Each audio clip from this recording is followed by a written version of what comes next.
realize that a lot of people are so focused on the puppet, and no one is thinking about the master behind the puppet.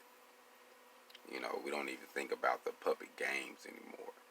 But the reality of the matter is, a lot of our laws, politics, jobs are governed by puppets. And a lot of people want to gain the attention of the puppet, like the one that you see in the limelight. A lot of times, it's just a puppet. The guy that you think, oh, I need to be like this, I need to do, he is only a puppet. He did not put himself there.